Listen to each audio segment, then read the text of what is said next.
Welcome to hello நம்ம குடும்பம். இன்னைக்கு சீரக சம்பா ரைஸ் வச்சு மட்டன் பிரியாணி தயாரிக்க போகிறோம். அதுக்குரிய பொருட்கள் தான் இங்கே எல்லாம் நாங்கள் ஃபஸ்ட்டு ப்ரிப்பேர் பண்ணி வச்சுருக்கோம். அதுக்கு பட்டை, கிராம்பு, ஏலக்காய், பிரிஞ்சி இலை இதெல்லாம் கொஞ்சம் கொஞ்சம் எடுத்து வச்சுருக்கேன். அடுத்து வெங்காயம், அதை நீளமாகவோ வட்டமாகவோ உங்கள் விருப்பப்படி பண்ணிக்கோங்க. நாங்கள் இன்றைக்கி ஒரு 600 கிராம்ஸ் ரைஸும் மட்டனும் வச்சு அதுக்கு தான் நாங்கள் இப்போ பிரியாணி பண்ண போகிறோம். ஸோ ஒரு 350 கிராம் வெங்காயம், பச்சை மிளகாய் ஒரு 50 கிராம், தக்காளியும் வெங்காயத்துக்கு ஈக்குவலாகவே அதுவும் ஒரு 300 to 350 கிராம்ஸு தக்காளி பழமும் எடுத்துக்கோங்க. இது மாதிரி கட் பண்ணி வச்சுக்கோங்க. அதுக்கப்புறம் நெய், கொஞ்சம் கோல்டு வின்னர் ஊற்றுவேன், நான் அதை இங்கே வைக்கலை, பட் ஆட் பண்ணுவேன். அப்புறம் மட்டன், நல்ல மட்டன் வாங்கி கழுவி ஒரு 600 கிராம் இருக்குது. கொத்தமல்லி, புதினா வேணும், அதுவும் ரெடியாக வச்சுருக்கோம். தயிர், அப்புறம் ஒரு லெமன். இதுதான் இந்த சீரக சம்பா ரைஸு.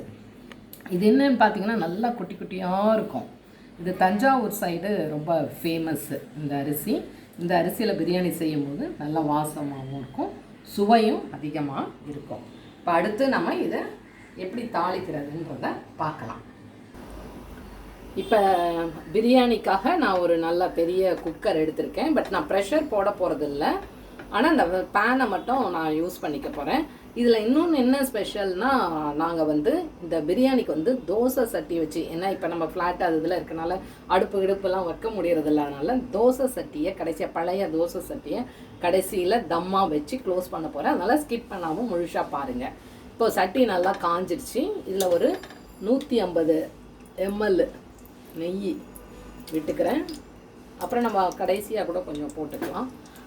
அதுக்கு கிட்டத்தட்ட ஈக்குவலாக நான் கோல்டு வின்னர் வச்சுருக்கிறதுனால அந்த எண்ணெயும் நான் ஆட் பண்ணிட்டேன்.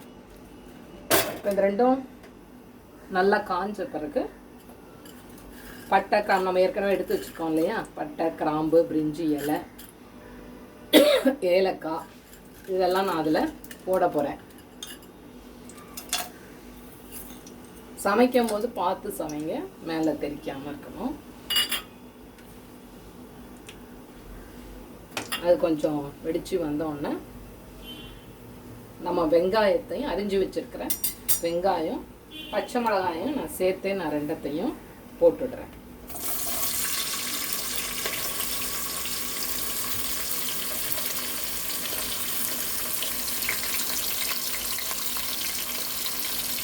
வச்சு கொஞ்சம் நல்லா வதங்கி ஒரு கண்ணாடி பதத்துக்கு வரட்டும்.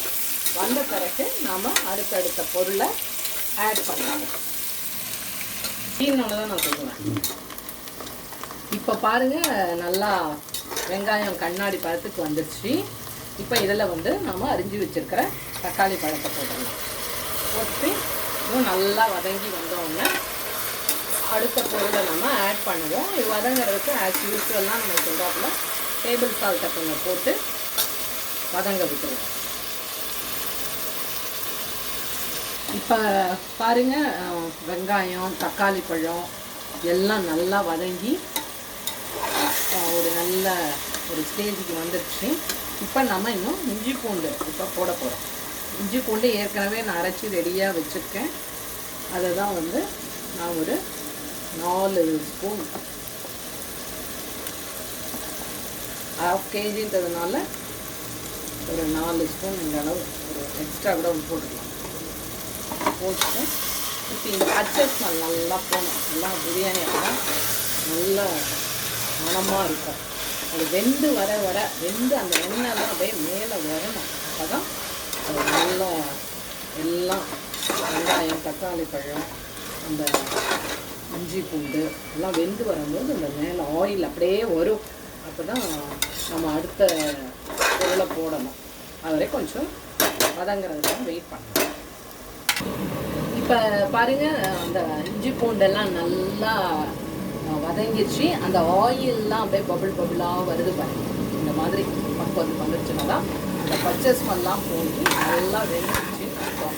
இப்போ அடுத்து நான் புதினா, கொத்தமல்லி நம்ம ரெடி பண்ணி வச்சுருக்கோங்க, கட் பண்ணி அதை ஆட் பண்ணுறேன். கொஞ்சம் வச்சுக்கோங்க, நம்ம ஃபைனலாக போட்டு விடுறதுக்கு. ஓகே, இப்போ இதை வந்து கொஞ்சம் வதங்க விட்டுரும். ஏன்னா அந்த இலைங்க ஸ்மெல்லு வரும், பச்சை ஸ்மெல்லு. அந்த பச்சை ஸ்மெல் போட்டுருக்காங்க. அதையும் நம்ம ஒரு 2-3 minutes வந்தவொடனே அது கூட நம்ம என்ன செஞ்சிடலாம், தயிர், கெட்டி தயிர், அதையும் நம்ம அதோட போட்டு விட்டுருலாம். எல்லாம் சேர்ந்து வேகணும்.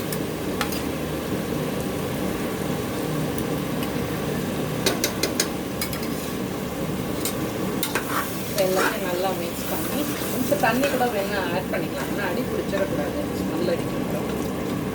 நல்லா அதை மெயின்டைன் பண்ணணும். கொஞ்சம் தண்ணியும் ஆட் பண்ணி திருப்பி இதெல்லாம் வந்து கொஞ்சம் பச்சை ஸ்மெல் போகிற வரைக்கும் கொஞ்சம் வெயிட் பண்ணிவிட்டு மட்டன் நம்ம அடுத்து போகலாம். இப்போ நம்ம அந்த இலையெல்லாம் போட்டோம்ல, நல்லா பாருங்கள், திருப்பியும் எண்ணெய்லாம் மேலே பொருளாகி வந்துக்கிட்டு இருக்கு. அப்போ நல்லா அதெல்லாம் வந்து வெந்துருச்சுன்னு அர்த்தம்.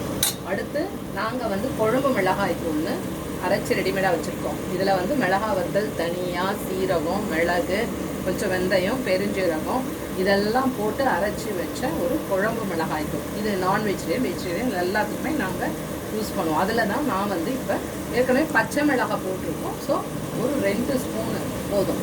ஏன்னா ரொம்ப காரமாயிட்டாலும் பிரியாணி சாப்பிட்றது நல்லா இருக்காது. ஸோ ஒரு 2 ஸ்பூன் மட்டும் நான் ஆட் பண்ணிக்கிட்டேன். அதை நல்லா நம்ம மிக்ஸ் பண்ணி விட்டுட்டு இப்போ நம்ம மட்டனை சேர்த்து தண்ணி ஊற்றி அந்த அந்த மட்டன் வேகிறதுக்கு மட்டும்தான் நான் இப்போ குக்கர் ப்ரெஷர் போட போகிறேன். ஏன்னா இளங்கறியாக இருந்தால் நம்ம ஒரு 3 விசில் வச்சுக்கலாம். இப்போ நாங்கள் எடுத்துருக்கிறது நல்லா இளங்கறியாக இருக்குது. ஸோ ஒரு 3 விசில் வச்சு நான் இதை எடுக்க போகிறேன். சப்போஸ் முத்தல் கறியாக இருந்தால் 4 விசில் வச்சுக்கோங்க. ஏன்னா நம்ம அப்படியே வேக வச்சா கூட டைமு, கேஸு எல்லாம் ஆகும். ஆனால் அதுக்கு மட்டும் நீங்கள் இதை யூஸ் பண்ணிக்கலாம். ப்ரெஷர் போட்டு தண்ணி வந்து இப்போ ஹாட் வாட்டர் பேரலாக நீங்கள் போட்டு வச்சுட்டு கூட அந்த ஹாட் வாட்டர் பச்சை தண்ணியை ஊற்றுறதுக்கு பதிலாக ஹாட் வாட்டரை நீங்கள் எடுத்துக்கலாம். தண்ணி கொஞ்சம் ஊற்றிட்டு அதில் மட்டனை ஆட் பண்ணிடுறேன். நம்ம ரெடியாக கழுவி வச்சுருக்கோம் இல்லையா, அதில் ஆட் பண்ணிட்டேன். இப்போ அதுக்கு வந்து உப்பும் சேர்த்துடலாம். உப்பு சேர்த்து நம்ம எல்லாம் மிக்ஸ் பண்ணி வேக விட்டுற வேண்டியது தான்.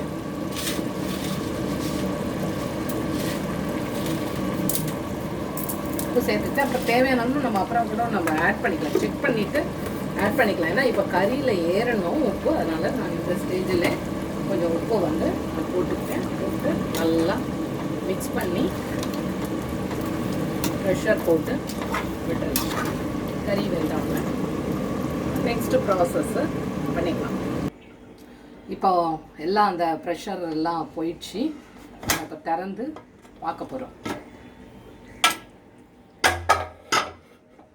பாருங்க, மட்டன் வெந்திருக்கு. இன்னும் நம்ம அந்த அரிசி போட்டு முடிக்கும் போது எல்லாம் கரெக்டாக இருக்கும். தண்ணியும் நிறைய இருக்குது. ஸோ நம்ம அரிசி போடும்போது கரெக்டாக பார்த்து போட்டுக்கணும். நான் ஸ்டவ் ஆன் பண்ணிடுறேன், இன்னும் ஆஃப் பண்ணிடுறேன்.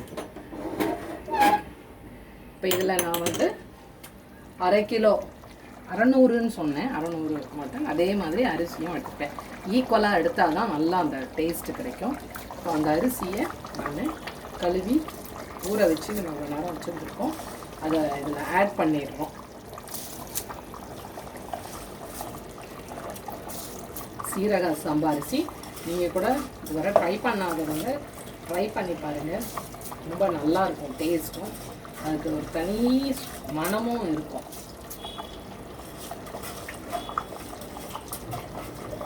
அவ்வளோதான். இன்னும் கொஞ்ச நேரத்தில் எல்லாம் முடிஞ்சிடும். ஏன்னா நல்லா ஊற வச்ச அரிசின்றதுனால ரொம்ப நேரம் வேகிற டைம் எடுக்காது, டக்குன்னு முடிஞ்சிடும். நம்ம அந்த ஃபஸ்ட்டு நான் சொன்ன மாதிரி அந்த தோசை சட்டி தம் வைக்கிறது எல்லாம் நம்ம அடுத்தடுத்து பார்க்க போகிறோம். அதை நம்ம லாஸ்ட்டு தண்ணியெல்லாம் ஓரளவு சுண்டி வந்தப்போ தான் போட போகிறோம். பாருங்கள், தேவையான அளவு தண்ணி இருக்குது. ஸோ தண்ணியே ஊற்ற வேண்டாம். இப்போ அந்த மெஷரிங் இது அதெல்லாம் வேணும்னா நீங்கள் கமெண்ட் செக்ஷனில் போடுங்க. நான் அப்போது அதை சொல்கிறேன். நான் வந்து பொதுவாக அந்த கண் பார்வையிலே அப்படியே பண்ணிகிட்டே வந்துடுவேன். இதோட நான் லெமனையும் புழிஞ்சிடறேன். ஒரு லெமன் எடுத்திருக்கேன். சப்போஸ் சிலருக்கு லெமன் இது வேண்டாம்னாலும் நீங்கள் ஸ்கிப் பண்ணிக்கலாம். நாங்கள் யூஸ்வலாக போடுறது உண்டு, அதனால் இந்த லெமனை சேர்த்துக்கிறேன்.